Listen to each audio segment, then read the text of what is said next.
मुताले Pakistan 10th class सबक number 4 Pakistan और आलमी अमूर। आज का हमारा टॉपिक है पाकिस्तान के वस्त एशिया के ममालिक के साथ ताल्लुकात।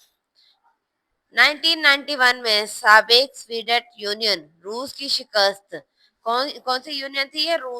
रूस की शिकस्त और रेखत के बाद वस्त एशिया के मुस्लिम ममालिक किर्गिस्तान, ताजिकिस्तान, तुर्कमेनिस्तान और आज़रबाईजान वगैरह वजूद में आए थे। ये भी क्या कहते हैं, इनके साथ मुस्लिम ममालिक है और इनके साथ भी हमारे बड़े ही अच्छे ताल्लुकात हैं। ये ममालिक भी तेल जैसी दौलत से माला माल हैं। दोबारा, किर्गिस्तान, ताजिकिस्तान, तुर्कमेनिस्तान और आज़रबाईजान। पाकिस्तान ने इन ममालिक के साथ ताल्लुकात कायम करके अपने खारजा ताल्लुकात को फरोग दिया। पाकिस्तान ने इन ममालिक के साथ ताल्लुकात कायम किए। इन ताल्लुकात को इक्तिसादी ताउन की तंजीम के जरिए से मजीद फरोग, कौन सी तंजीम? इक्तिसादी ताउन की तंजीम। पाकिस्तान के इन ममालिक के साथ ताल्लुकात न सिर्फ मजहबी बुनियादों पर बल्कि मौजूदा दौर में मफादात का भी तकाजा है कि एक दूसरे के साथ ताउन करेंगे। मजहब, मैंने कहा ना मुसलमान ममालिक है तो हमारा सबका मजहब एक है, तो मजहबी ताल्लुक है एक दूसरे से। उसके अलावा उन्होंने कहा है कि दौर में मफादात का तकाजा, मफादात हमें एक दूसरे से मफाद, कोई ना कोई काम, कोई ना कोई मकसद, वो उसके लिए एक दूसरे के साथ ताउन किया हुआ है। उन्हें अगर जरूरत हो तो हम हाजिर होते हैं, हमें जरूरत हो तो वो हाजिर होते हैं। इन रियासतों के पास साहिल समंदर नहीं है। क्या रियासतों के पास साहिल समंदर नहीं है? मैंने आपको पहले टॉपिक पे ये बात समझाई थी कि पाकिस्तान एक खुशनसीब मुल्क है जिसके पास समंदर है।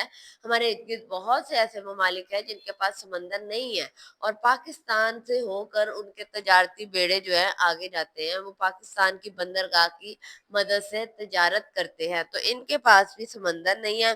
बैनुल अक़वामी तजारत के लिए जरूरी होता है, इन्हें ये सहूलत पाकिस्तान फराहम करता है। इन रियासतों के पास तवानाई के मसाइल और मादनियात, कोल, गैस, कोयला, क्या कहते हैं, तेल, ये सारे जो है ये वसाइल बहुत ज्यादा है जिनकी पाकिस्तान को बहुत जरूरत है। कोयला, कुदरती गैस, तेल इस खित्ते के कई इलाकों से निकाले जाते हैं। इन रियासतों के साथ पाकिस्तान के ताल्लुकात में मजीद बेहतरी आई है। आज का हमारा इतना ही टॉपिक है। कल हम डिस्कस करेंगे मसला कश्मीर को, कैसे उसकी इफ्तिताह हुई, फिर उसके क्या कहते हैं अक़वाम मुत्तहिदा की मुदाखलत, भारत का अस्तूबे राय से इनकार, अक़वाम मुत्तहिदा की नुमाइंदा की आमद और मौजूदा सूरत हाल। इसको हम कल वाले लेक्चर में डिस्कस करेंगे। आज के लिए इतना ही काफी है कि बाकी ममालिक के साथ हमारे कैसे ताल्लुकात हैं, उनमें कौन से ममालिक आते हैं और कौन सी तंजीम के तहत हमारे ताल्लुकात हैं। हम लोगों का मजहब एक होने के अलावा हमें क्या है, एक दूसरे से मफादात है, इसलिए हम लोग ताउन करते हैं। हमारे पास समंदर जैसी नेमत है और वो इस नेमत से महरूम है, तो वो अपनी तजारत के लिए पाकिस्तान की बंदरगाह का इस्तेमाल करते हैं, इससे अपनी तजारती सामान दूसरे ममालिक में पहुंचाते हैं। उनके पास बहुत सारे वसाइल हैं जैसे कि कोयला, तेल, गैस, हमारे पास उसकी कमी है, तो वो उसमें हमारी मदद करते हैं। इतना काफी है। शुक्रिया, अल्लाह हाफिज।